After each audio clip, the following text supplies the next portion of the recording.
President Gray, City Council members, and citizens of Omaha. It's an honor to be with you today to present our recommended 2016 budget. This is our third budget proposal, and during this time, I believe all of us have contributed to what has been a significant financial turnaround, resulting in a healthy and stable city.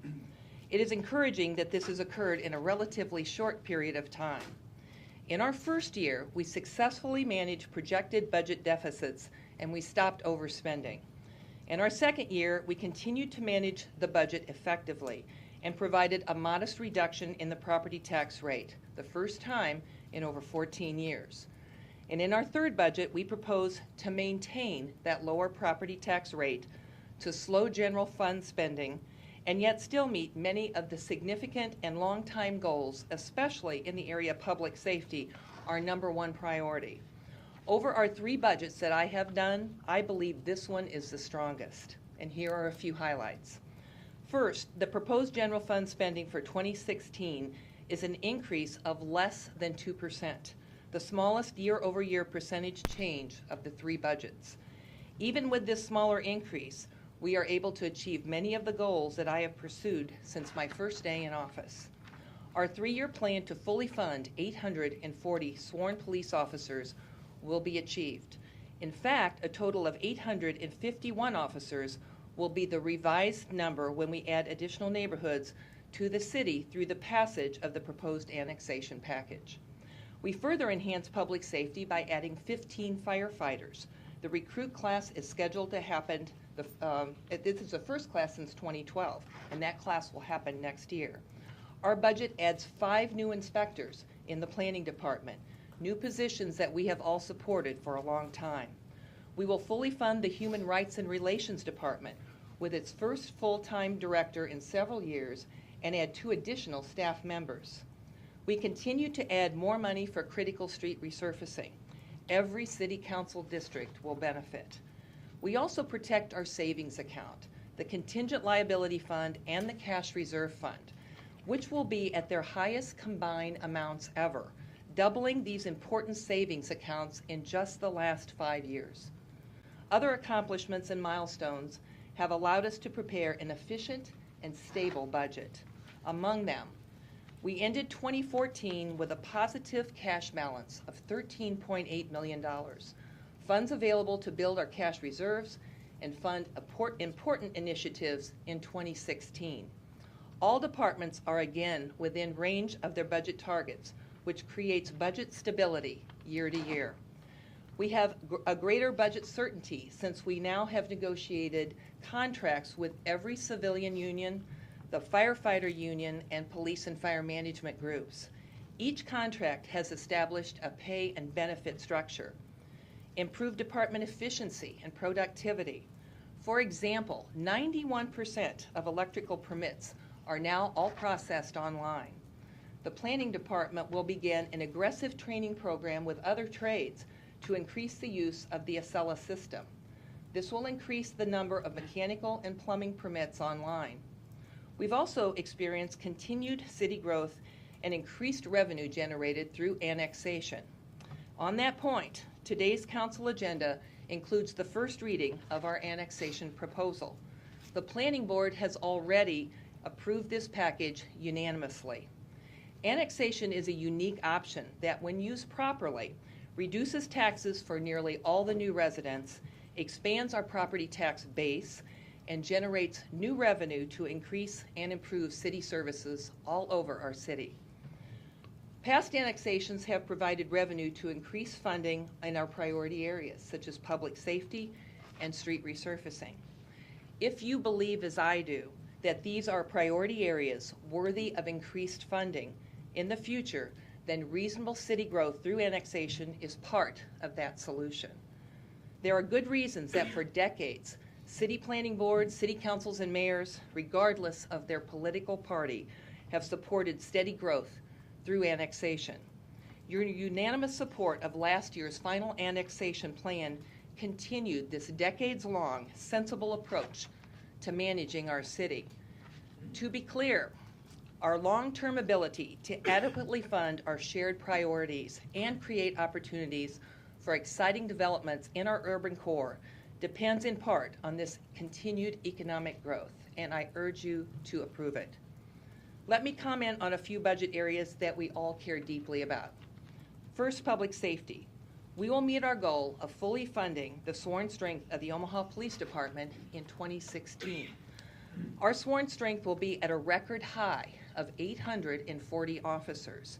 I'm proud of that achievement and the benefit to our citizens. Yet, our top priority of public safety challenges all of us as elected leaders, citizen leaders, law enforcement, parents, educators, and faith leaders. At no other time has this challenge been more clear than with the tragic loss of Officer Carrie Arosca. The brave men and women in blue who protect us every day deserve a strong and a well-equipped and well-trained police force. Of course, our citizens deserve that too. Reaching our 3-year staffing goal is not the end of our work. We are already determining staffing needs for 2017 and for 2018. Chief Schmatter and his executive staff will apply the same criteria used to get us to this 2016 record high, which are future city growth, crime data and trends, and a sustainable funding source, not a simplistic one-size-fits-all formula. All three are critical to assess our staffing needs and keep our citizens in Omaha safe. Many major cities are currently seeing a significant increase in homicides, shooting, and in violent crime. We're concerned only about Omaha, and there are many initiatives that we have done that are making a difference. For example, increased ShotSpotter technology, reorganization of the Criminal Investigation Bureau to address property crimes.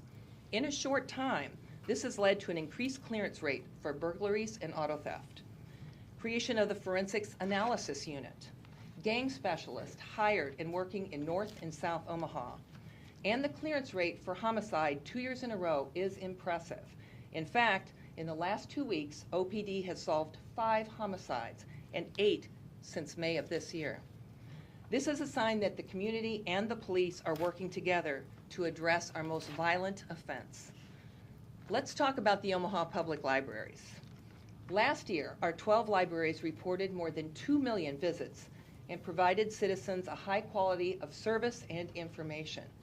I am recommending a general fund increase for our libraries of over 9%, one of the highest percentages in this budget.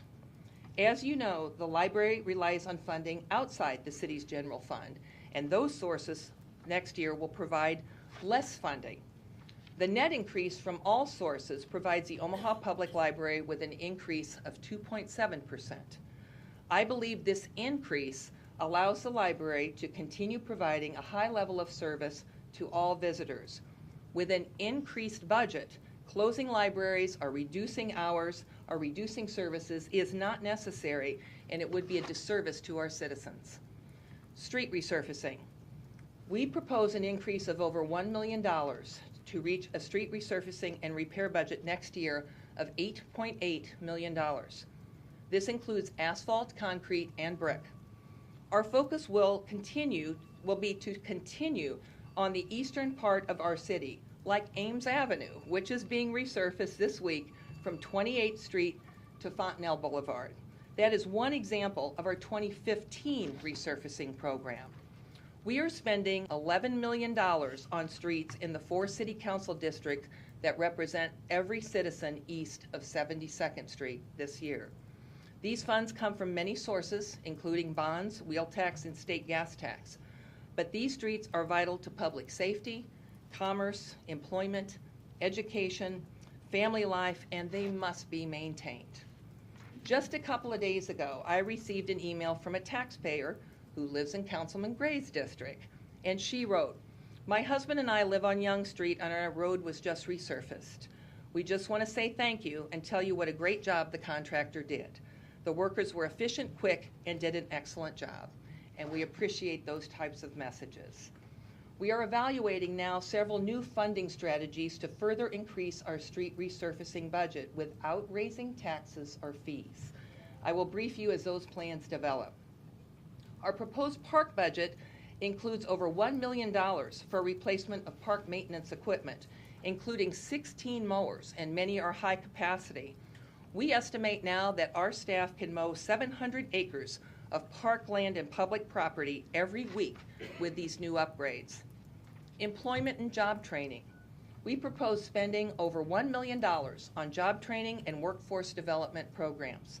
This includes our initial investment in REACH, the Greater Omaha Chamber of Commerce new comprehensive program to support Omaha's small and emerging businesses.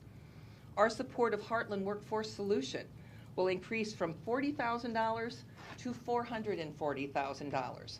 And again, we will provide $500,000 to the Step Up Summer Jobs program. The city continues to be the principal funder of this program to train young people for employment and to connect them with jobs. Finally, the 2016 revenue projections. We anticipate an increase in property tax revenues of 3.4% and maintain the lower property tax rate that you approved for this year's budget. Sales tax revenue is predicted to do the same, increase by 3.4%. We anticipate restaurant tax revenues for the next year to be similar to what they are this year. Incidentally, citizens often ask me about the restaurant tax. My view is unchanged since I voted against it as a council member 5 years ago. Reducing or eliminating the restaurant tax remains a goal for my administration. However, in developing budgets to this point, I have placed a greater priority on property tax relief, building up the city's cash reserve, improving the pension balances, and significantly increasing the number of Omaha police officers.